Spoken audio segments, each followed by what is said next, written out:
बोलो सद्गुरु भगवान की जय।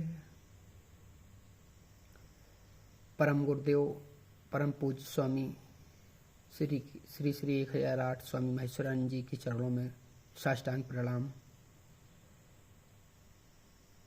परम भगवान, परम स्थान, परम माता पिता, आज का सत्संग आत्मा और परमात्मा के बीच में अपने प्रभु और अपने स्वरूप का ज्ञान, ध्येय, धर्म, सत्य, अविनाशी, संपूर्ण ब्रह्मांड में श्री हरि ही व्याप्त है। उनके चरणों में हमारा साष्टांग प्रणाम। हम उन्हीं के अंश हैं।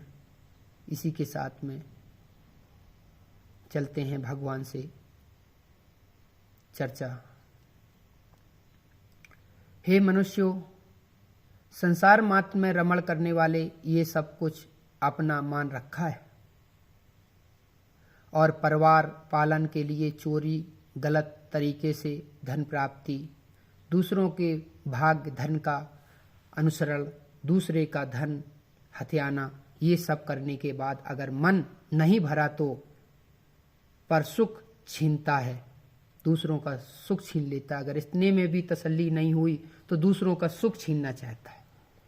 ये हमारे मृत लोकवासियों की कुछ तमोगुणी व्यवहार जो रखते हैं, उनका ये व्यवहार है।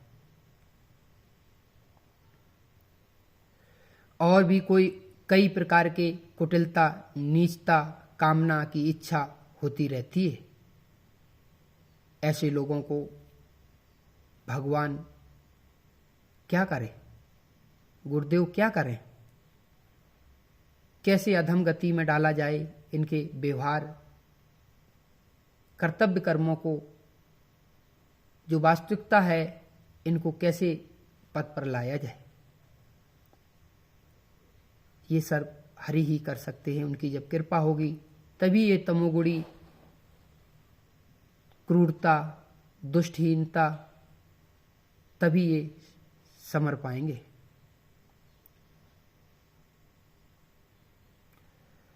तत्पश्चात मृत्यु निकट आ जाने पर लंबी लंबी सांसें, शरीर का सिस्टम, मल छूट जाना, कब भर जाना, कब से नलियां भर जाती हैं, बोल नहीं पाता है, परिवारजन समक्ष खड़ा रहता है, उनके नजदीक आता है, उनकी बहनें, माताएं, बहनें, भाई, बंधु इत्यादि, वो बोल नहीं पाता है, क्योंकि जिंदगी भर उसने व्यभिचारता किया, मूर्खता की, अधर्मता की, क्रूरता की, गलत चीजों की कामना की, जीवन पर्यंत दुष्टता की।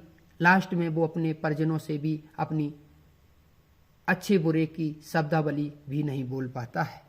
इसी वजह से मेरा यही कहना है कि जन्म से लगा के मृत्यु तक भगवान को मत छोड़ो, हरि को मत छोड़ो, सत्य को मत छोड़ो, अविनाशी को मत छोड़ो। आपका कर्तव्य, आपका कर्म एक ही भागवत स्वरूप को पा लेना मनुष्य का नियत, यही दायित्व है, यही धर्म है।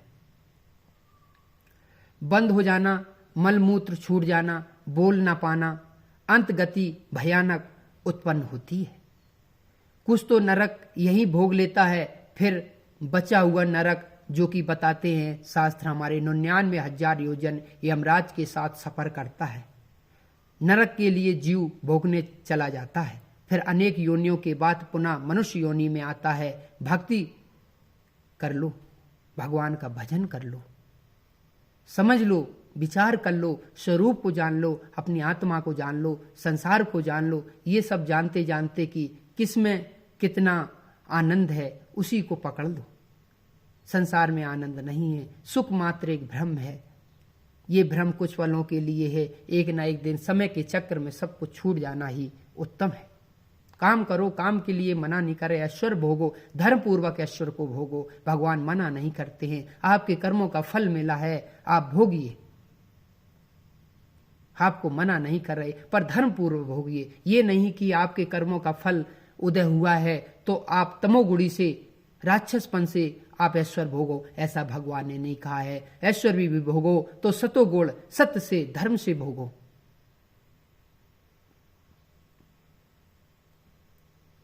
श्री हरि से जुड़ते रहो, ऐश्वर्य भोगते रहो, परमात्मा को मत छोड़ो। यही ईश्वर कहते हैं, गुरु कहते हैं। कहीं ऐसा ना हो कर्म प्रारब्ध से आपने मिला हुआ ऐश्वर्य कहीं अहंकार मात्र आपको दुष्टता कर ले, आप कर्मबद्ध होकर के अकर्मबद्ध होकर के और आप नरक में चले जाओ।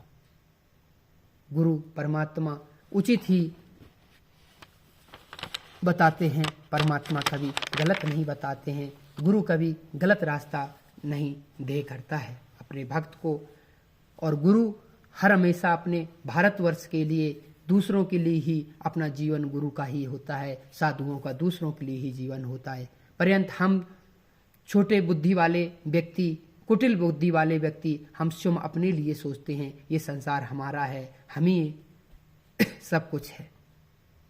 ऐसा नहीं है।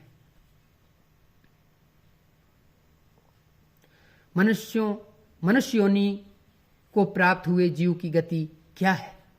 मनुष्य योनि में हम तो आ गए, जन्म में लगा, प्रारब्ध बस भोग करके काल चक्र के अनुसार हम मनुष्य योनि मिल गई। अब हमारा दायित्व क्या है? इस मनुष्य योनि की गति क्या है और जीव की गति क्या है? इसको सब चीजों को समझ लेना, विचार कर लेना, मंथन कर लेना और श्री हरि पर ही तत्पर रहे।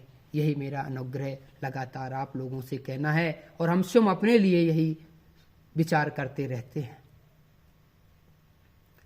हे प्रभु, मनुष्य शरीर पूर्व प्रारब्ध कर्मानुसार देह प्राप्त होता है, फिर संसार के खिलौनों में रमण करने लगता है। आसक्ति मार्ग अपराध संसारिक खिलौनों को अपना सब कुछ समझने लगता है। हरि की तरफ ना देख करके संसार सुख में ही रमण करता रहता है, उसी को अपना आधार समझ लेता है। फिर झगड़ा करता है, ईर्ष्या करता है, दुष्टता करता है, तृष्णा करता है, मदिरापान करता है, क्रूरता करता है, अहंकार करता है, अन्य प्रकार की ऐसी कई बीमारियां फैलाता रहता है। उसका परिणाम नरक पुनः फिर से हो जाता है।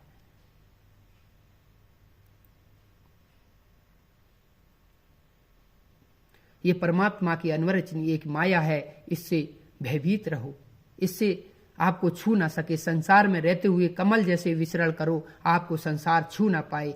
सिर्फ परमात्मा में ही रमण करो, आत्मा में ही रमण करो।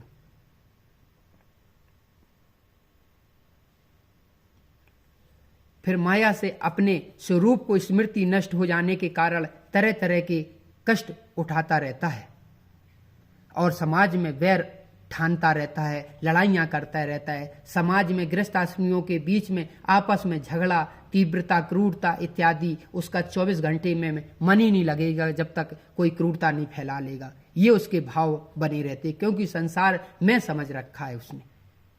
परिवारवाद, जातिवाद इत्यादि इत्यादि पता नहीं क्या क्या आडंबर रहता रहता है उसका। सुबह से शाम तक, जन्म से लगा के मृत्यु तक पर्यंत उसका यही खेल खिलौना रहते हैं। जब लास्ट समय काल के समक्ष खड़ा हो जाता है तब रोता है, फिर पश्चाताप करता है। फिर पश्चाताप करने से कुछ नहीं होने वाला है।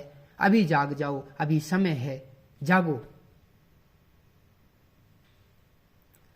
समाज में वैर ठानता रहता है, असत्य पुरुषों का संग करता है, स्त्रियों का संग करता है और पूर्व वर्तमान सत्कर्म फल छीड़ कर लेता है। जन्म जन्मों तक नरक यातनाओं में चला जाता है। श्री हरि को भजो, ध्यान करो, संसार को नहीं। संसार को मत भजो, हरि को भजो। संसार को भजने में आपको कुछ नहीं मिलेगा। स्वार्थ में कुछ पल के लिए सुख भोग हो सकता है, पर संसार अत्यंत अनंत स्वर्ग और अनंत आनंद नहीं दे सकता है। इसलिए हरि को भजो, परमात्मा को भजो, अपने गुरु को भजो। जो इष्ट रखते हो उसको भजो।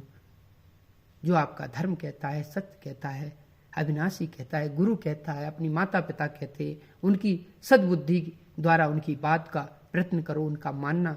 यही मानो, यही सब कुछ है, यही जिंदगी, यही धर्म है, यही मानव का सर्वोत्तम बलिदान है। सब कुछ यही है। इसी के साथ में आप सभी भाइयों को मेरा राम राम स्वीकार करें। धन्यवाद।